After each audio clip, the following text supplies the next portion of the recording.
కరీంనగర్లో నాణ్యతా ప్రమాణాలకు కేర్ ఆఫ్ అడ్రస్ గా నిలుస్తున్న ఆర్ఎస్డీ వారి అల్కాపురి శారదా హోమ్స్ లో మీకు అందుబాటు ధరలో 2BHK ఫ్లాట్ బుక్ చేసుకోండి. ఎన్టీఆర్ విగ్రహం దగ్గర న్యూ డిమార్ట్ ఎదురుగా. నమస్తే, welcome to Suman TV Karimnagar. నేను మీ జర్నలిస్ట్ అక్షయ్. ప్రధాన రాజకీయ పార్టీలన్నీ అత్యంత ప్రతిష్టాత్మకంగా భావించినటువంటి జూబ్లీహిల్స్ బై ఎలక్షన్ పోలింగ్ ఎట్టకేలకు ముగిసింది. మరికొన్ని గంటల్లో ఈవీఎంలు తెరిచిన తర్వాత ఈ యొక్క రాజకీయ పార్టీల భవిష్యత్ అనేది తేలనుంది. అయితే కరీంనగర్ జిల్లా నుంచి కూడా కాంగ్రెస్ పార్టీతో సహా అన్ని రాజకీయ పార్టీల నాయకులు కార్యకర్తలు జూబ్లీహిల్స్ బై ఎలక్షన్ లో ప్రచారం చేయడం జరిగింది. అదేవిధంగా కాంగ్రెస్ పార్టీకి సంబంధించినటువంటి జిల్లా నాయకులు అరుణ్ కుమార్ గారు కూడా జూబ్లీహిల్స్ ప్రచారంలో పాల్గొనడం జరిగింది. సో మొత్తంగా అసలు కాంగ్రెస్ పార్టీకి జూబ్లీహిల్స్ బై ఎలక్షన్ లో విజయావకాశాల పైన, ఎవరు గెలుస్తారు, ఏం జరగబోతుంది అనేటువంటి అంశం పైన మనతో మాట్లాడడానికి అరుణ్ కుమార్ గారు కూడా మనతో పాటు స్టూడియోలో ఉన్నారు. వారితో మాట్లాడే ప్రయత్నం చేద్దాం. అన్న నమస్తే. ఎట్లా ఉన్నారు? బాగుందా? జూబ్లీహిల్స్ ఎన్నికల ప్రచారం జోరుగా సాగినట్టుంది, మీరు కూడా పోయినట్టున్నారు కదా? ఖచ్చితంగా కాంగ్రెస్ పార్టీకి సంబంధించి మా నాయకత్వము సూచన మేరకు ఎవరైతే కరీంనగర్ జిల్లా నుంచి మా గౌరవ మంత్రివర్యుల సూచన మేరకు ఎమ్మెల్యేలు కానీ, మా గౌరవ డాక్టర్ కవంపల్లి సత్యనారాయణ గారు కానీ, మా మేడిపల్లి సత్యమన్న గారు కానీ, అదేవిధంగా మా సుడా చైర్మన్ నరేంద్ర రెడ్డి అన్న గారు కానీ, వివిధ సెల్స్ అధ్యక్షులు, మా మైనార్టీ సెల్ అధ్యక్షులు కానీ, మేము కానీ జూబ్లీహిల్స్ వెళ్ళి విస్తృతంగా ప్రచారం చేయడం జరిగింది. కాంగ్రెస్ పార్టీ అభ్యర్థిని గెలిపించడానికి మా శాయశక్తిలో మేము అక్కడ ప్రయత్నం చేయడం జరిగిందన్న. ఉండబోతుంది ఈ యొక్క ఎలక్షన్, కాంగ్రెస్ పార్టీ గెలిచి బయటపడేటువంటి పరిస్థితి ఉందా? బయటపడడం కాదన్న, ఖచ్చితంగా కాంగ్రెస్ పార్టీ జూబ్లీహిల్స్ ఎలక్షన్ గెలవబోతా ఉన్నది, మంచి మెజారిటీతో గెలవబోతా ఉన్నది. అక్కడ మేము చూసిన దాని ప్రకారము అర్బన్ ఓటర్ యొక్క మైండ్ సెట్ ఏదైతే ఉందో అది ఖచ్చితంగా కాంగ్రెస్ పార్టీ వైపు అక్కడ ఉన్న అర్బన్ ఓటర్ అంతా కూడా ఉన్నారు. ముఖ్యంగా ఎస్సీ, ఎస్టీ, బీసీ మైనార్టీలంతా కూడా కాంగ్రెస్ పార్టీ వైపు ఉన్నారు. మా అభివృద్ధి ఒకవైపు, కాంగ్రెస్ పార్టీ రేవంత్ రెడ్డి గారి నాయకత్వంలో చేస్తున్న అభివృద్ధి ఒకవైపు, సంక్షేమం ఒకవైపు, ఈ రెండు అంశాల మీద కూడా ఖచ్చితంగా ఓటర్లు కాంగ్రెస్ పార్టీ వైపు ఉన్నారన్న విషయాన్ని ఖచ్చితంగా చెప్పగలుగుతాం. సంక్షేమం అనే విషయం పక్కన పెట్టండి, మీరు ఇచ్చినప్పుడు 6 గ్యారంటీలు ఏమైనా ఏం కాలేదని ప్రజలందరికీ తెలుసు. అభివృద్ధి విషయం మాట్లాడితే జూబ్లీహిల్స్ లో మీరేం అభివృద్ధి చేశారు? ఈ 2 నెలల్లో మీరు ఏమైనా అభివృద్ధి పనులు చేపట్టారా? ఖచ్చితంగా అన్న, గతంలో ఈ జూబ్లీహిల్స్ ఎలక్షన్ అనేది ఒక వేరే ఒక అనుకోని పరిస్థితుల వల్ల వచ్చిన ఎలక్షన్. అక్కడ ఉన్న ఎమ్మెల్యే గారు ఏదైతే మాగంటి గోపీనాథ్ గారు మరణించినారో ఆ ప్రత్యేక పరిస్థితులలో వచ్చిన ఎలక్షన్. అంతకుముందు మీరు చూసుకున్నట్టయితే 2 టర్ములు వారే అక్కడ ఎమ్మెల్యేగా ఉన్నారు. దాదాపు 3 టర్మ్, ఇది మూడోసారి వారే ఎమ్మెల్యేగా ఉన్నారు అక్కడ. మొన్న ఈవెన్ కాంగ్రెస్ గవర్నమెంట్ ఏర్పడిన తర్వాత కూడా మొన్న వారే అక్కడ గెలవడం జరిగింది. ఖచ్చితంగా కాంగ్రెస్ పార్టీ రాష్ట్రంలో ఉన్న అన్ని నియోజకవర్గాల్లో ఏదైతే అభివృద్ధి కార్యక్రమాలు చేస్తున్నారో జూబ్లీహిల్స్ లో కూడా అదే అభివృద్ధి కార్యక్రమాలు చేస్తున్నారు. కానీ ఇక్కడ ఏం జరుగుతుందంటే జనరల్ గా కూడా అపోజిషన్ పార్టీలో ఉన్న ఎమ్మెల్యేల నియోజకవర్గాలకి మేము ఎంత అభివృద్ధి కార్యక్రమాలు చేసినా కూడా వారు దాన్ని ఒప్పుకోక ఇంకా మాకు ఎక్కువ ఇది చేస్తలేరు అని ప్రభుత్వాన్ని ఎప్పుడు కూడా వాళ్ళు ఖచ్చితంగా విమర్శించే రీతిగానే ఉంటారు. అట్లానే చూస్తే జూబ్లీహిల్స్, ఒకవేళ జూబ్లీహిల్స్ అభివృద్ధి గురించే మాట్లాడాల్సి వస్తే గత 10 సంవత్సరాలుగా టీఆర్ఎస్ గవర్నమెంట్ లో మున్సిపల్ శాఖ మంత్రిగా కేటీఆర్ గారే ఉన్నారు, ఎమ్మెల్యేగా టీఆర్ఎస్ కి సంబంధించిన గోపీనాథ్ గారే ఉన్నారు. మరి వారి హయాంలో జరిగిన అభివృద్ధి ఏదైతే ఉందో ఖచ్చితంగా ఈ 2 సంవత్సరాల కాలంలో అక్కడ మేము చేసినాం. ముఖ్యంగా ఈ రాబోయే కాలంలో ఇంకా 3 సంవత్సరాల కాలం కాంగ్రెస్ ప్రభుత్వంలో కూడా ఖచ్చితంగా అభివృద్ధి అక్కడ చేస్తా ఉన్న విషయాన్ని చెప్తూ, మీరు సంక్షేమ కార్యక్రమాల గురించి అన్నారు. సంక్షేమ కార్యక్రమాలు కూడా ఈ రాష్ట్రంలో ఖచ్చితంగా మేము నెరవేరుస్తా ఉన్నాం. మేము 200 యూనిట్ల కరెంట్ ఇస్తా ఉన్నాం, 500 సిలిండర్లు ఇస్తా ఉన్నాం, మహిళలకు ఉచిత బస్ ప్రయాణం ఇస్తా ఉన్నాం, ఆరోగ్యశ్రీ ఏదైతే మేము 10 లక్షల నుంచి 15 లక్షలకు పెంచినామో దాన్ని చేస్తా ఉన్నాం, దాన్ని ఇంప్లిమెంట్ చేస్తా ఉన్నాం. అదేవిధంగా రైతులకు రైతు భరోసా ఇస్తా ఉన్నాం, సన్నవాట్లకు బోనస్ ఇస్తా ఉన్నాం, రైతు బంధు ఇచ్చినాము, రుణమాఫీ ఏకకాలంలో 2 లక్షల రుణమాఫీ చేసినాం. ఇవన్నీ సంక్షేమ కార్యక్రమాలు. జనాలకు మహిళలకు మీరు ఇస్తా అన్న 2,500 రూపాయలు ఇవ్వలేదు, అదేవిధంగా స్కూటీలు ఇస్తా అన్నారు, తులం బంగారం ఇస్తా అన్నారు. ఖచ్చితంగా నేను అది చెప్తా ఉన్నా మీకు. మేము గడిచిన 2 సంవత్సరాల కాలం ఏదైతే ఉందో ఈ 2 సంవత్సరాల కాలంలో రాష్ట్రం యొక్క ఆర్థిక పరిస్థితిని కూడా మనం బేరేజ్ వేసుకోవాల్సిన అవసరం. ఈ రాష్ట్రాన్ని అప్పుల కుప్పగా చేసి, ఈ రాష్ట్రాన్ని మొత్తం ఉన్నకాడికి దోసుకొని ఒకనొక పరిస్థితుల్లో మా మంత్రులు చెప్తా ఉన్నారు, వాళ్ళు రేపు ప్రభుత్వం నుంచి దిగిపోతున్న సమయంలో దాదాపుగా ఒక 2 లక్షల కోట్ల రూపాయలకు రూపాయల పనులకు వాళ్ళు శాంక్షనింగ్ ఇచ్చిపోయిన పరిస్థితి ఉన్నది. సో వాటిని మేనేజ్ చేస్తూ ఆబ్వియస్ గా శిలాపలకాలు వేసి వాటికి శాంక్షన్లు కూడా ఇచ్చిండు. వాటికి శాంక్షన్ పైసలు లేకముందే వాళ్ళకి శాంక్షన్లు ఇచ్చింది. ఇప్పుడు కొత్త ప్రభుత్వం వచ్చిన తర్వాత వాటికి చేయాల్సిన పరిస్థితి. వాళ్ళే గెలుస్తామని చెప్పేసి డెఫినెట్ గా రెండు ఉంటాయి. ఓవర్ కాన్ఫిడెన్స్ అయి ఉండొచ్చు. అట్ ద సేమ్ టైం వాళ్ళు ఈ రాష్ట్రాన్ని ఏ రకంగా దోచుకొని వాళ్ళు దాచుకున్నారు అనే విషయం కూడా ప్రజలకు తెలుసు.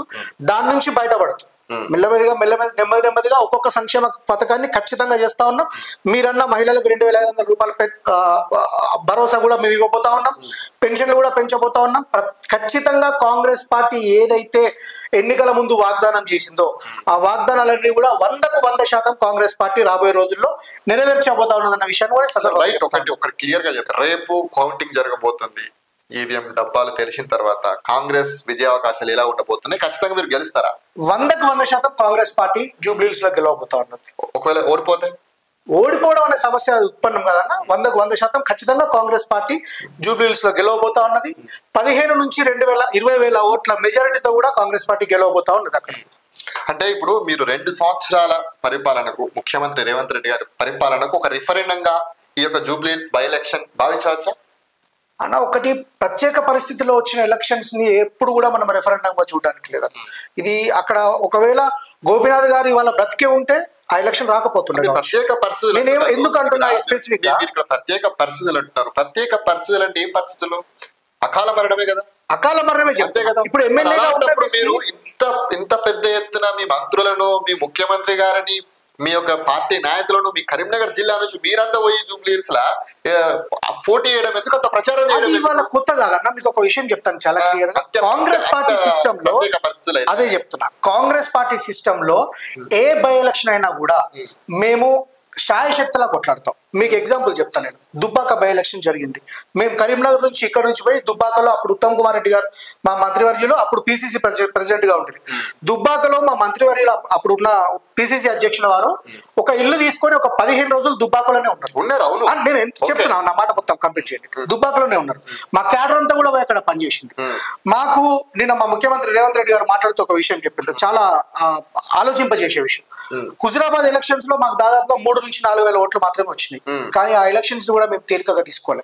ఆ ఎలక్షన్స్ మీద కేవలం ఆ ఎలక్షన్స్ మీదనే టిఆర్ఎస్ పార్టీ అప్పుడున్న ముఖ్యమంత్రి కేటీఆర్, కేసీఆర్ వీళ్ళంతా కూడా 1,00,000 కోట్ల రూపాయల స్కామ్ ఓ దళిత బంధు అని ఒక ప్రత్యేకమైన స్కీమ్ ను ప్రవేశపెట్టి దళితులందరినీ మోసం చేసిన అట్లాంటి ప్రత్యేక పరిస్థితుల్లో కూడా అప్పుడు మా పిసిసి అధ్యక్షులతో పాటు అప్పుడు మా దామోదర్ రాజనరసింహ గారు హుజురాబాద్ ఎలక్షన్ కి ఇన్ఛార్జ్ గా ఉంటారు. వారితో పాటు అప్పుడు అక్కడున్న మంత్రులు, మాజీ మంత్రివర్యులు, ఆ ఎమ్మెల్యేలు అందరూ కూడా ఎలక్షన్ లో పనిచేసిండ్రు. మునుగోడు ఎలక్షన్ లో పనిచేసిండ్రు. మీకు ఇంకొక ఎగ్జాంపుల్ చెప్తా. మా గౌరవ కొప్పుల రాజు గారు, మా ఏఐసిసి ఎస్సీసీఎల్ కోఆర్డినేటర్, వారు నెల్లూరు పార్లమెంట్ అభ్యర్థిగా కాంగ్రెస్ పార్టీ నుంచి పోటీ చేస్తే మేము కరీంనగర్ నుంచి మా దళిత విభాగం అధ్యక్షులు ప్రీతం గారి నాయకత్వంలో మేమందరం కూడా ఇక్కడి నుంచి అక్కడ పనిచేయడం జరిగింది. అంటే నేను ఎందుకు చెప్తున్నా ఒక ఎమ్మెల్యే నేను అదే చెప్తా ఉన్నా. ఇప్పుడు ఒక ఎమ్మెల్యే తన పదవిలో ఉండగా అధికార పార్టీతోటో అపోజిషన్ పార్టీతోటో విభేదించి రాజీనామా చేసి ఎలక్షన్ కి రావడం వేరు. ఇట్లాంటి ప్రత్యేక పరిస్థితుల్లో అకాల మరణం చెంది ఎలక్షన్ రావడం వేరు. మీరన్న రెఫరెండం గురించి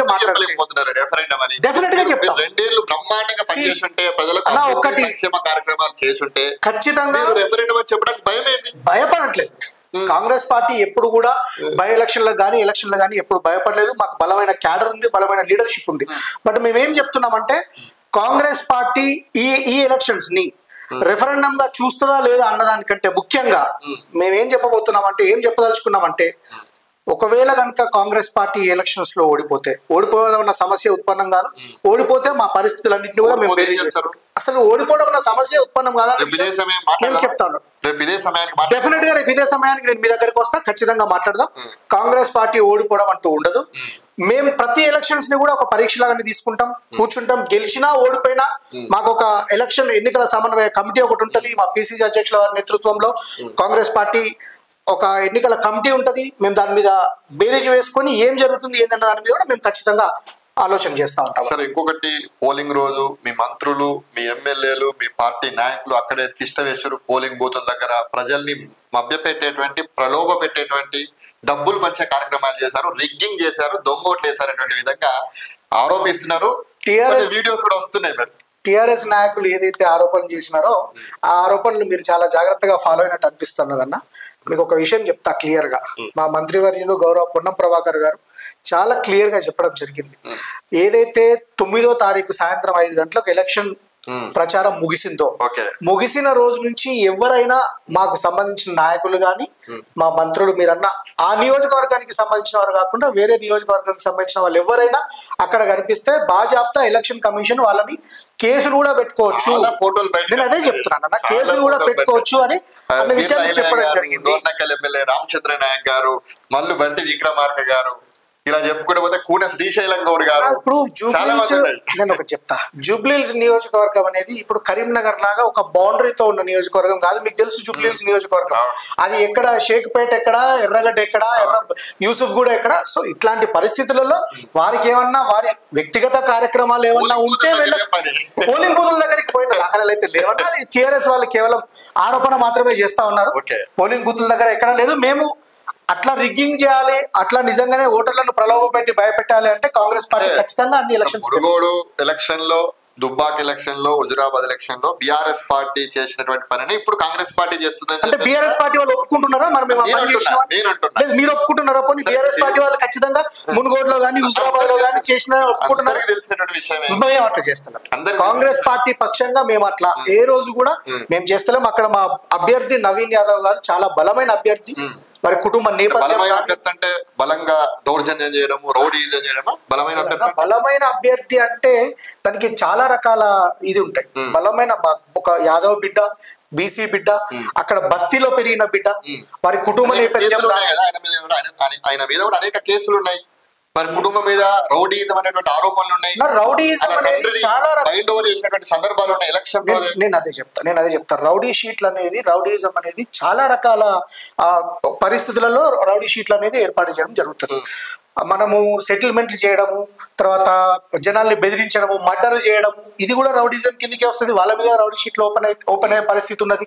జనాలకి మంచి చేసే వాళ్ళ మీద కూడా కొన్నిసార్లు కొన్ని పరిస్థితుల్లో రౌడీ షీట్లు ఓపెన్ చేయడం జరుగుతుంది. బట్ అక్కడ ఉన్న పరిస్థితుల్లో ఏంటంటే వాళ్ళ కుటుంబ నేపథ్యం కానీ వారు అక్కడ ప్రజలలో, ముఖ్యంగా మేము చూసిన కాడికి ప్రజలలో వారికి ఉన్న ఆదరణ ఏదైతే ఉందో ఖచ్చితంగా గతంలో కూడా వారు చాలా తక్కువ ఓట్లతో ఓడిపోవడం జరిగింది. ఎంఐఎం నుంచి పోటీ చేసినప్పుడు కూడా. తర్వాత కాంగ్రెస్ పార్టీ వారిని అక్కడ బలమైన అభ్యర్థిగా, బలమైన సామాజిక వర్గంగా, ప్రజలతో మమేకమై ఒక యువకునిగా కాంగ్రెస్ పార్టీ వారికి అవకాశం ఇవ్వడం జరిగింది. ఖచ్చితంగా ఈ ఎలక్షన్ మేము జూబ్లీహిల్స్ ఎలక్షన్ గెలవబోతాం. ఓకే సార్, ఇంకొకటి సార్, ఇప్పుడు మీరు కరీంనగర్ నుంచి చాలా మంది నేతలు పోయారు, మంత్రి గారు అక్కడ తిష్ట వేసారు. 3 మంత్రులు, శ్రీధరరావు గారు, అడ్లూరి గారు, పొన్నం గారు, అదేవిధంగా మీ క్యాడర్ అంతా కూడా అక్కడికి పోయింది. మీరంతా పోయి అక్కడే ప్రచారం చేశారు. కరీంనగర్ లో బోల్డన్ని సమస్యలు ఉన్నాయన్న. చాలా యువత ఆక్రోషంతో ఉన్నారు, రోడ్లు అధ్వానంగా ఉన్నాయి. ఇవన్నీ సమస్యలు పక్కన పెట్టి మీ జూబ్లీహిల్స్ ఎలక్షన్ తోటి రాష్ట్ర ప్రభుత్వానికి వచ్చేదే ఉంది, పోయేదే ఉంది. ఖచ్చితంగా అన్న, మీరు రాష్ట్ర ప్రభుత్వంకి దీంతో వచ్చేది ఉంది, పోయేది ఉంది అన్న విషయం పడిపోయేది లేదు కదా. ఆ విషయాన్ని కనుక మనం పక్కన పెడితే ఇది ఈ ప్రాసెస్ లో జరుగుతున్న ఎలక్షన్ ఎన్నిక. ఈ ఎన్నికలో కాంగ్రెస్ పార్టీ నాయకత్వం ఏదైతే మాకు సూచన చేసిందో ఆ సూచన ప్రకారం మేమందరం పోయి మా నాయకుడిని గెలిపించడానికి ప్రయత్నం చేసినాం. ఆ విషయం మీకు ఇంత ముందు కూడా చెప్పిన నేను. ఇది మొదటిసారి కాదు. ఎక్కడ ఎలక్షన్ జరిగినా కూడా కాంగ్రెస్ పార్టీ ఉన్న క్యాడర్ అంతా కూడా అక్కడ పనిచేయడం జరుగుతుంది. నేను అదే చెప్తున్నా. కరీంనగర్ విషయానికి వస్తే మేము గత 2 సంవత్సరాలలో మీరు చూడండి, ఖచ్చితంగా ఇక్కడ మాకు ఎమ్మెల్యే లేకపోయినా, ఇక్కడ మాకు ఎంపీ అభ్యర్థి లేకపోయినా కూడా కేంద్ర మంత్రులు, ఎమ్మెల్యే ఇక్కడ మంత్రులుగా ఉన్నా, ఎమ్మెల్యే టిఆర్ఎస్ పార్టీ నుంచి ఉన్నా కూడా ఈ 2 సంవత్సరాల కాలంలో కరీంనగర్ లో కంపల్సరీగా మా ప్రభుత్వం ఏర్పడిన తర్వాత సుడా నిధులతో ఏదైతే ఉందో, సుడా నిధులతో కానీ, ఎస్డిఎఫ్ నిధులతో కానీ, ఇంకా సీఎం అష్యూరెన్స్ కి సంబంధించిన నిధులతో కానీ కంపల్సరీ మేము ఇక్కడ అభివృద్ధి చేస్తా ఉన్నాము. మీకు అభివృద్ధి కనిపిస్తా ఉన్నది. గతంలో వాళ్ళు ఐలాండ్ల పేరిట లక్షల కోట్ల రూపాయలు వాళ్ళు దోచుకున్నారు. మేము ఇప్పుడు ఆ ఐలాండ్ అన్నింటినీ కూడా మేము మళ్ళా వాటిని సుందరీకరిస్తా ఉన్నాం. మేము ఓపెన్ డ్రైనేజ్ ఇప్పుడు కొత్తగా నిన్నగానే మా నరేంద్ర రెడ్డి గారు మాట్లాడుతూ చెప్పడం జరిగింది. ఏదైతే ఓపెన్ డ్రైనేజ్లకు సంబంధించి కానీ, నగర సుందరీకరణ పనుల గురించి కానీ, రోడ్ల గురించి కానీ వీరికి చెప్పడం జరిగింది. మీ గతంలో మీరు ఒక విషయం అర్థం చేసుకోవాలి, ఈ రోడ్లు ఇంత అధ్వానంగా ఉన్నాయంటే దానికి కారణం కాంగ్రెస్ పార్టీ కాదు, గత ప్రభుత్వంలో ఉన్న టిఆర్ఎస్ పార్టీ. వాళ్ళు ఏదైతే స్మార్ట్ సిటీకి సంబంధించిన పనులు ఆ కాంట్రాక్టర్కి అప్పచెప్పి ఆ కాంట్రాక్టర్కు బిల్లులు చెల్లించకపోతే మధ్యలో ఆ కాంట్రాక్టర్ దానికి సంబంధించిన పనులన్నీ వదిలేసిపోతే ఈ రోజు రోడ్ల పరిస్థితి మేము అదే చెప్తున్నాం. మేము అదే చెప్తున్నాం అన్న. 2 సంవత్సరాల కాలంలో మేము నెమ్మదిగా ఒక్కొక్కటి మేము కూడా చేస్తా వస్తా ఉన్నాం. మొత్తానికే మేము కరీంనగర్ ని పట్టించుకోకుండా లేని పరిస్థితి లేదు. మా సుడా చైర్మన్ గారు కానీ, మా మంత్రి పొన్నం ప్రభాకర్ గారు, ఇక్కడ స్థానిక మంత్రి గారు, అదేవిధంగా మా ఉమ్మడి జిల్లా మంత్రులు గౌరవ పెద్దలు శ్రీధర్ బాబు గారు కానీ, అడ్లూరి లక్ష్మణ్ కుమార్ గారు కానీ, వారి నేతృత్వంలో వారి ఆలోచన ప్రకారం ఖచ్చితంగా మేము ఇక్కడ లోకల్ గా సుందరీకరణ విషయంలో కానీ, అభివృద్ధి పనుల విషయంలో కానీ మేము కంపల్సరీ చేస్తా ఉన్నాం. గత 15-20 రోజుల కింద నుంచి కూడా మేము ఏదైతే ఇందిరమ్మ ఇండ్ల విషయం వస్తే ఇందిరమ్మ ఇండ్లు కూడా మేము ఇవ్వబోతా ఉన్నాం. ఇచ్చినాం, ఆల్రెడీ ప్రొసీడింగ్స్ ఇచ్చినా ఉన్నాం. మీరు చూస్తూ ఉన్నారు, వాళ్ళందరూ కూడా ఇల్లు కన్స్ట్రక్షన్స్ అన్ని స్టార్ట్ చేస్తూ ఉన్నారు. రేషన్ కార్డులు ఇచ్చినాము, అన్ని చేయడం జరిగింది. ముఖ్యంగా మీరన్న రోడ్లు ఏదైతే డ్రైనేజీలకు సంబంధించి ఒక కార్యాచరణ చేపట్టి ఖచ్చితంగా ఆ కార్యాచరణ ప్రకారం అన్ని కూడా కంప్లీట్ చేస్తూ ఉంటాం. దీన్ని మనం ఈ అభివృద్ధి ఒకవైపు ఈ అభివృద్ధిని కొనసాగిస్తూనే పార్టీ పరంగా పార్టీ ఆదేశాల మేరకు అక్కడ జూబ్లీహిల్స్ వెళ్ళడం జరిగింది తప్ప కరీంనగర్ ను మొత్తానికి వదిలేసి జూబ్లీహిల్స్ వెళ్ళిన పరిస్థితి అయితే లేదు. ఒకటి ఫైనల్ గా చెప్పండి, ఒకటే మాట. మీరన్న కరీంనగర్ కేంద్ర మంత్రి బండి సంజయ్ గారు జూబ్లీహిల్స్ ఉప ఎన్నికల సందర్భంగా ఒక మాట మాట్లాడాడు. నేను ఏదేమైనా నేను టోపీ పెట్టుకోని అన్నాడు. అది నరేంద్ర మోడీ గారిని కూడా అడగాలి ఆయన. మరి ఆ విషయం సంజయ్ అన్న ఒకసారి ఇదే ప్రశ్న నరేంద్ర మోడీ గారిని కూడా ఒకసారి మరి టోపీ ఎందుకు పెట్టుకున్నామని అడగాల్సిన పరిస్థితి ఇవాళ ఉన్నది. మొత్తంగా యొక్క జూబ్లీహిల్స్ ఎలక్షన్స్ అంతా కూడా మైనార్టీలు టార్గెట్ గానే ఎన్నికలు జరిగినాయి. మీరు ఒకవైపు మైనార్టీల టార్గెట్ గానే పనిచేశారు, ఇటు బీఆర్ఎస్ పార్టీ కేటీఆర్ గారు కూడా మైనార్టీలను టార్గెట్ చేసే ఎన్నికల్లో ప్రచారం చేయడం జరిగింది. ఆ రకంగానే నడిచినాయి. అసలు ఏంటి అసలు మొత్తంగా మైనారిటీల ఓట్లు ఎవరికి దక్కబోతుంది? ఒకటి, మైనార్టీలు ఎప్పుడు కూడా గతం నుంచి చూసినట్టయితే కాంగ్రెస్ పార్టీతోటే ఉన్నారు. కాంగ్రెస్ ఎస్సీ ఎస్టీ బీసీ మైనార్టీలంతా కూడా ఖచ్చితంగా కాంగ్రెస్ పార్టీతోటే ఉన్నారు. సరే, మైనార్టీలను మేము ఒక ఓటు బ్యాంకు కూడా ఎప్పుడు చూడలేదు కాంగ్రెస్ పార్టీ. మైనార్టీలంతా మా వైపు ఉన్నారన్న విషయాన్ని మేము ఆలోచన చేస్తా ఉన్నాం తప్ప ఏదో మిగతా అపోజిషన్ పార్టీలు చెప్పినట్టుగా మైనార్టీలను మేము ఇప్పుడు గతంలో మీరు చూసినట్టయితే టీఆర్ఎస్ పార్టీ ఉంది. టీఆర్ఎస్ పార్టీ ఖచ్చితంగా మైనార్టీలను ఒక ఓటు బ్యాంక్ లాగానే చూసింది. వాళ్ళు మహమూద్ అలీ గారు గతంలో మాకు ఈ రాష్ట్రానికి తెలంగాణ రాష్ట్రానికి ఏదైతే హోంశాఖ మంత్రిగా పనిచేసిన మహమూద్ అలీ గారు, వారి పరిస్థితి, వారికి అపాయింట్మెంట్ దొరకని పరిస్థితి, ముఖ్యమంత్రి దగ్గర కేసీఆర్ దగ్గర వారికి అపాయింట్మెంట్ దొరకని పరిస్థితి. ప్రజాభవన్ బయట వాళ్ళు, ఇప్పుడున్న ప్రజాభవన్, అప్పుడున్న ప్రగతి భవన్ బయట వాళ్ళు గంటలు వెయిట్ చేసి ఒక హోంమంత్రి స్థాయిలో ఆయన తిరిగి పోయిన సందర్భాలు మనం చాలా చూసినాం. సో వాళ్ళు ముస్లిం మైనార్టీలను ముఖ్యంగా వాడుకొని వదిలేస్తున్నారు. కానీ కాంగ్రెస్ పార్టీ ముస్లిం మైనార్టీలను ఎప్పుడు కూడా వాళ్ళని గుండెల్లో పెట్టుకొని చూసుకుంటది. ఆ విషయం మైనార్టీలకు కూడా కంపల్సరీ తెలుసు. ఇది వాళ్ళు అక్కడ ఉన్న పరిస్థితులను బట్టి ఏదో మైనార్టీ రాజకీయం అని మాట్లాడుతూ ఉన్నారు. నిన్న కేటీఆర్ గారు కూడా మాట్లాడుతూ నిజంగా ఆయన మాటల్లో ఒక అహంకారం కనిపించింది. ఆయన మాట్లాడుతూ ఏమంటారంటే, కేసీఆర్ గారు ఎప్పుడు కూడా అసదుద్దీన్ ఓవైసీ గారితో, అక్బరుద్దీన్ ఓవైసీ గారితో మాత్రమే ప్రచారం చేసిండ్రు. ముఖ్యమంత్రి స్థాయిలో ఉండి రేవంత్ రెడ్డి గారు రెండో స్థాయి నాయకులతో ప్రచారం చేస్తా ఉన్నారు. అంటే వారి అహంకారం, వారి మైండ్ సెట్, ఆ మైండ్ సెట్ ఏదైతే ఉందో, ఆ అహంకారం ఏదైతే ఉందో అక్కడ క్లియర్ గా కనిపిస్తా ఉండదు. కాంగ్రెస్ పార్టీకి సంబంధించి మాకు ఎమ్మెల్యేలు కానీ, మంత్రులు కానీ, కింది స్థాయి కార్యకర్తలు కానీ ఇవాళ రోజున ఇప్పుడు ఇక్కడున్న పరిస్థితులలో అరుణ్ కుమార్ కావాలనుకుంటే పోయి రేవంత్ రెడ్డి గారిని రేపు కలిసే పరిస్థితి ఖచ్చితంగా రేపు కలుస్తాం. మీరు తీసుకపోతారండి, మీరు నాతో పాటు డెఫినెట్ గా మీరు నాతో పాటు రండి, మిమ్మల్ని తీసుకపోయి రేవంత్ రెడ్డి గారితోనే మీకు ఒక శాలువా కప్పిస్తాం. అట్లాంటి పరిస్థితి మా ముఖ్యమంత్రి ప్రజలకు అందుబాటులో అంత అందుబాటులో ఉంటున్న వ్యక్తి. ఆ గతంలో కేసీఆర్ గారిని చూసినాం, కేసీఆర్ గారిని మంత్రులు కూడా కలవలేని పరిస్థితి. సో అట్లా మేము అంత ఆ లీడర్షిప్ ని, మా నాయకత్వం ఏదైతే ఉందో మేము అందరితో కలిసి చేస్తుంటే కూడా, కలిసి ప్రచారం, మేము ఆబ్వియస్ గా మాకు అక్కడ సపోర్ట్ చేసింది, ఎంఏం మమ్మల్ని అభ్యర్థిని బలపరిచింది. ఎంఏం కు సంబంధించి సరే వారు ఉన్న ప్రత్యేక పరిస్థితులు, బీహార్ ఎలక్షన్ కావచ్చు, ఇంకోటి కావచ్చు, వారు రాలేకపోవచ్చు, అసదుద్దీన్ గారు కానీ, అక్బరుద్దీన్ గారు కావచ్చు, మిగతా ఎమ్మెల్యేలతో అయితే మేము ఖచ్చితంగా ప్రచారం చేసినాం. దాన్ని కూడా వాళ్ళ మైండ్ సెట్, మేము ఆ స్థాయిలోనే మేము ప్రచారం చేయగలుగుతాం, మేము అసదుద్దీన్ అక్బరుద్దీన్ స్థాయిలోనే మేము మాట్లాడతాం అన్న వాళ్ళ మైండ్ సెట్ ని ప్రజలు ఏ విధంగా అర్థం చేసుకుంటారన్నది అది ప్రజలకే. సార్ ఒకటి చెప్పండి ఫైనల్ గా, చాలా సేపు అవుతుంది మనం మాట్లాడబట్టి. మొత్తంగా మీరు గెలుస్తారంటున్నారు, బీఆర్ఎస్ కి ఎంత పర్సెంట్ డ్రాప్ అవుతుంది, బీజేపీకి డిపాజిట్ దక్కుతుందా దక్కదా? ఖచ్చితంగా ఈ ఎలక్షన్ లో బీజేపీ డిపాజిట్ కోల్పోతుంది. బీజేపీ సర్వే ఒకటి బీఆర్ఎస్ గెలుస్తుంది అని చెప్పేసి చెప్తుంది అన్న. ఒకటి చెప్తా, వాళ్ళు సర్వేలను నమ్ముకుంటారు, మేము ప్రజలను నమ్ముకుంటాం. మేము గతంలో కూడా మీరు ప్రతిసారి చూడండి, మొన్న ఈ ఎలక్షన్స్ కంటే ముందు కూడా మొన్న జరిగిన సాధారణ ఎలక్షన్స్ కాంగ్రెస్ పార్టీ ప్రభుత్వం ఏర్పాటు చేసినప్పుడు కూడా ఇట్లాంటి సర్వేలు బీఆర్ఎస్ కి 100 పైన సీట్లు వస్తాయని చెప్పారు. కానీ కాంగ్రెస్ పార్టీ అధికారంలోకి వచ్చినాం. మేము ఖచ్చితంగా సర్వేల మీద ఏ రోజు ఆధారపడలేదు. సర్వేలు అనేది ఒక భాగమే కావచ్చు, కానీ మేము ఖచ్చితంగా ప్రజలను నమ్ముకొని ఉన్నాం.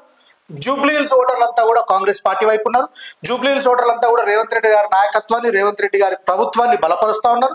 కాంగ్రెస్ పార్టీతో రేవంత్ రెడ్డి గారితో జూబ్లీహిల్స్ ప్రజలు ఉన్నారు. కాబట్టి బీఆర్ఎస్ ఖచ్చితంగా ఈ ఎన్నికల్లో ఓడిపోబోతా ఉంది. అదేవిధంగా బీజేపీకి కూడా డిపాజిట్ దక్కే పరిస్థితి లేదు.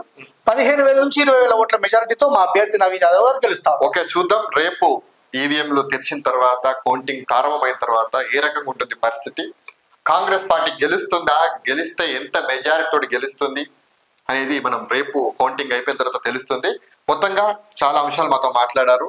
మీరు అన్నట్టు కాంగ్రెస్ పార్టీ గెలుస్తుందా గెలవదా అనేది రేపు చూద్దాం. తప్పకుండా అన్న. కాంగ్రెస్ పార్టీ గెలిచిన తర్వాత కూడా మీరు ఇట్లనే పిలిచి మళ్ళీ మాతో ఇంటర్వ్యూ చేయాలి. రైట్ అన్న, thank you. Right, thank you.